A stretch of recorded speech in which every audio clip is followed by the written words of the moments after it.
ಎಲ್ಲರಿಗೂ ನನ್ನ ನಮಸ್ಕಾರಗಳು. ವಾಸವಿ ಕ್ಲಬ್ ಕೆಲಮಂಗಲಕ್ಕೆ ಸ್ವಾಗತ ಸುಸ್ವಾಗತ. ಮುಕುಂದಮಾಲಾ ಸ್ತೋತ್ರ ಪಠನ ಮಾಡ್ತಾ ಇದ್ದೇನೆ. ಈ ಮುಕುಂದಮಾಲಾ ಸ್ತೋತ್ರವನ್ನು 12 ಜನ ಆಳ್ವಾರಗಳಲ್ಲಿ ಒಬ್ಬರಾದ ಕುಲಶೇಖರ್ ಆಳ್ವಾರ್ಗಳು ರಚಿಸಿದ್ದಾರೆ. ಇದನ್ನು ನಾನು ಪಠಿಸುತ್ತಾ ಇದ್ದೇನೆ. घुष्यते यस्य नगरे रंगयात्रा दिने दिने तमहं शिरसा वन्दे राजानं कुलशेखरं श्रीवल्लभेति वरदेति दयापरेति भक्तिप्रियेति भवलुण्ठनको विदेति नातेति नागशयनेति जगन्निवासे त्यालापनं प्रतिपदं कुरु मा मुकुन्द जयतु जयतु देवो देवकी नन्दनोऽयं जयतु जयतु कृष्णो वृष्णिवंशप्रदीपः जयतु जयतु मेघश्यामलकोमलाङ्गो जयतु जयतु पृथ्वीभारनाशो मुकुन्दः मुकुन्दमूर्धः प्रणिपत्य याचे भवन्तमेकान्तं मियन्तमर्थम् अविस्मृतिस्त्वच्चरणारविन्दे भवे भवे मेस्तु भवत्प्रसादात् नाहं वन्दे तव चरणयोर्द्वन्द्वमद्वन्द्वहेतोः कुम्भीपाकं गुरुमपि हरि नारकं नापनेतुं रम्या रामा यद्यद्भाव्यं भवतु भगवन् पूर्वकर्मानुरूपं तत्पादाम्बोरुहयुगगता निश्चला भक्तिरस्तो दिवि वा भुवि वा ममास्तु वासो नरके वा नरकान्तकप्रकामम् अवधीरितशारदारविन्दौ चरणौ ते मरणेऽपि चिन्तयामि कृष्णत्वदीयपदपङ्कजपञ्जरान्तः अद्यैव मे विशतु मानसराजहंसः प्राणप्रयाणे समये कपवातपित्तैः कण्ठावरोदनविधौ स्मरणं कुतस्ते चिन्तयामि हरिमेव सन्ततं मन्दमन्दहसिताननाम्बुजं नन्दगोपतनयं परात्परं नारदादिमुनिवृन्दवन्दितं करचरणसरोजे कान्तिमन्नेत्रमीने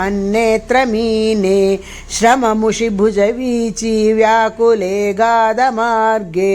हरिसरसि विगाह्य पीयतेजो जलौघम् भवमरुपरिकिन्नः केदमद्य त्यजामि सरसि जनयने सशङ्खचक्रे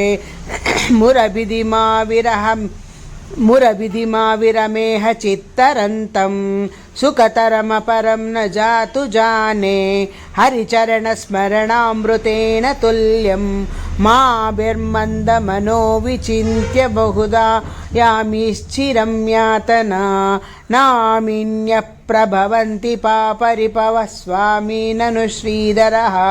आलस्यं व्यपनीय भक्तिसुलभं ध्यायस्व नारायणं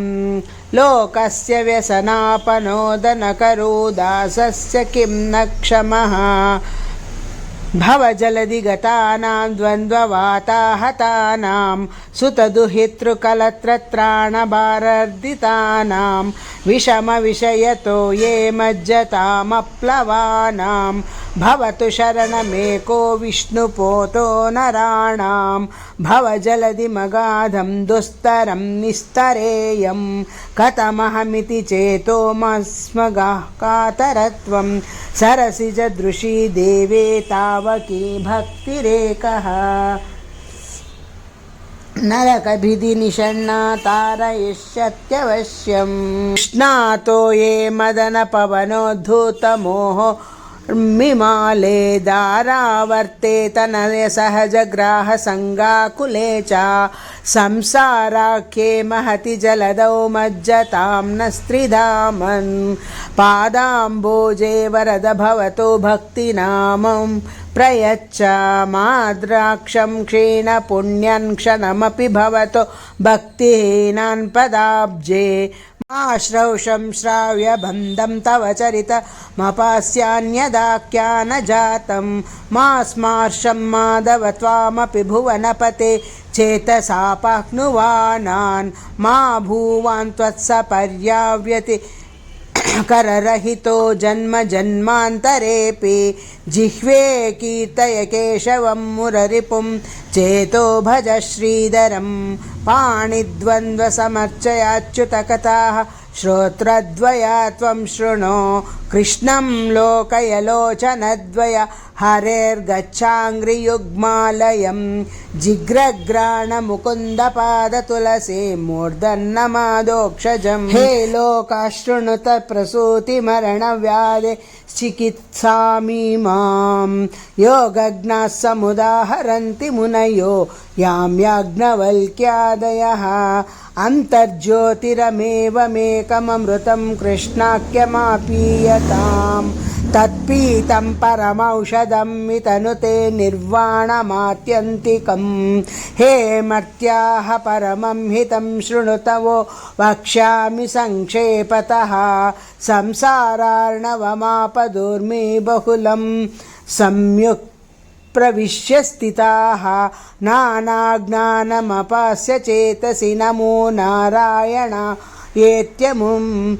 मन्त्रं सप्रणवं प्रणमासहितं प्रावर्तयद्वं मुहुः पृथ्वीरेणोरणुः पयांसि कणिकः पल्गुस्फुलिङ्गो लघु स्तेजो निःश्वसनं मरुत्तनुतरं रन्ध्रं सुसूक्ष्मं नभः क्षुद्रारुद्रपितामह प्रभृतयः कीटाः समस्तसुराः दृष्टे यत्र स तावको विजयते भूमाव धूतावधिः बद्धेनाञ्जलिना नतेन शिरसा गात्रै सरोमोद्गमैः कण्ठेन स्वरगद्गदेन नयनेनोद्गीर्ण बाष्पाम्बुना नित्यं त्वच्चरणारविन्दयुगलध्यानमृत स्वादीनां मस्माकं सरसीरुहाक्ष सततं सम्पद्यतां जीवितं हे गोपालक हे कृपाजलनिधे हे सिन्धुकन्यापते हे कंसान्तक हे गजेन्द्रकरुणापारीण हे माधव हे रामानुजा हे जगत्त्रयगुरो हे पुण्डरीकाक्ष मां हे गोपी जननाथ पालय परं जानामि न त्वां विना भक्तापाय भुजङ्गगारुडमणिस्त्रैलोक्यरक्षामणिः गोपीलोचनजातकाम्बुदमणिः सौन्दर्यमुद्रामणिः यः कान्तामणिरुक्मिणी घनकुचद्वन्द्वैकभूषामणिः श्रेयो देवशिखामणिर्दिशतु नो गोपालचूडामणिः शत्रुच्छेदकमन्त्रं सकलमुपनिषद्वाक्यसम्पूज्य मन्त्रं संसारोत्तारमन्त्रं समुपचिततमस्सङ्गनिर्याणमन्त्रं सर्वैश्वर्यकमन्त्रं व्यसनभुजग सन्दष्टसन्त्राणमन्त्रं जिह्वेकी श्रीकृष्णमन्त्रं जप जप सततं जन्म साफल्यमन्त्रं व्यामोहप्रशमौषधं मुनि मनोवृत्तिप्रवृत्त्यौषधं दैत्येन्द्रार्तिकरौषधं त्रिभुवनी सञ्जीवनैकौषधं भक्तात्यन्तहितौषधं भवभयप्रध्वंसनैकौषधं श्रेयः प्राप्तिकरौषधं पिब मनः श्रीकृष्णदिव्यौषधम् आम्न्यायाभ्यसनान्यरण्यरुदितं वेदव्रतान्यन्वहं मेदश्चदापलानि पूर्तविदयः सर्वे हुतं भस्मनि तीर्थानामवगाहनानि च गजस्नानं विना यत्पदद्वन्द्वाम्बोरुह संस्कृतिं विजयते देवः स नारायणः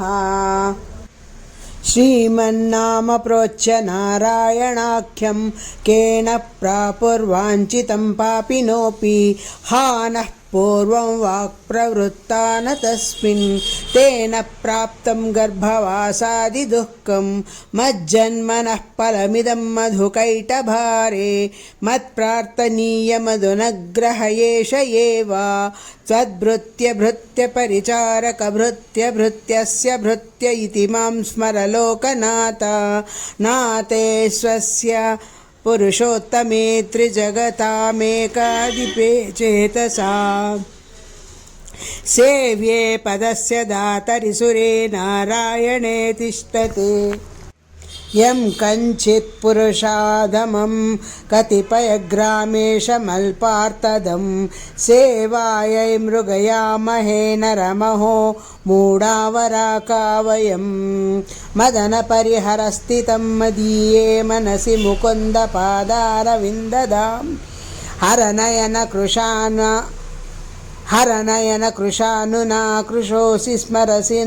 चक्रे पराक्रमं मुरारेः तत्त्वं ब्रुवाणानि परस्मात् मधुक्षरन्ति वसतां फलानि प्रावर्तय प्राञ्जलिरस्मे जिह्वे नामानि नारायणगोचराणि इदं शरीरं परिणामपेशलं पतत्यवश्यं श्लथसन्धिजर्जरं किम् औषधैः क्लिश्यसि मूढदुर्मते निरामयं कृष्णरसायनं पिब धारावारकरवरसुता ते तनूजे विरञ्चः स्तोता वेदस्तवसुरगणो भृत्यवर्गः प्रसादः मुक्तिर्माया जगदविकलं तावकी देवकी ते माता मित्रं वलरिपुसुतस्त्वयोतनन्यजाने कृष्णो रक्षतनो जगत्त्रयगुरुः कृष्णं नमस्याम्यहं कृष्णेनामरशत्रुवो विनिहताः कृष्णाय तस्मै नमः कृष्णादेव समुत्थितं जगदिदं कृष्णस्य दासोऽस्म्यहं कृष्णे तिष्ठति सर्वमेतदखिलं हे कृष्ण हे रक्षस्व मां सत्वं प्रसीद भगवन् कुरु मय्यनाथे विष्णो कृपां परमकारुणिकः किल त्वं संसारसागरनिमग्नमनन्तमीनम् उद्धर्तुमर्हसि हरे पुरुषोत्तमोऽसि नमामि नारायणपादपङ्कजं करोमि नारायणपूजनं सदा वदामि नारायणनाम निर्मलं स्मरामि नारायणतत्त्वमव्ययं श्रीनाथनारायण वासुदेव श्रीकृष्णभक्तप्रिय चक्रपाणे श्रीपद्मनाभाच्युतकैटभारे श्रीराम पद्माक्ष हरे मुरारे अनन्तवैकुण्ठ मुकुन्द कृष्ण गोविन्द दामोदर माधवेति वक्तुं समर्थोऽपि न वक्तिनश्चेत् अहो जनानां व्यसनाभिमुख्यम् ध्यायन्ति ये विष्णुमनन्तमव्ययं हृत्पद्ममध्ये सततं व्यवस्थितं समाहितानां सततभयप्रदं ते यान्ति सिद्धिं परमां च वैष्णवीं क्षीरसागरतरङ्गशीकरासारतारकितचारुमूर्तये भोगी भोगशयनीयशायिने माधवाय मधुविद्विषे नमः यस्य प्रियौ श्रुतिधरौ कविलोकवीरौ मित्रे द्विजन्मवरपद्मशरामभूतां तेनाम्बुजाक्षचरणाम्बुजषट्पदेन राज्ञा कृता कृतरीयं कुलशेखर रे राज्ञा कृता कृतरीयं कुलशेखरेण इति श्रीमुकुन्दमालस्तोत्रं सम्पूर्णम्।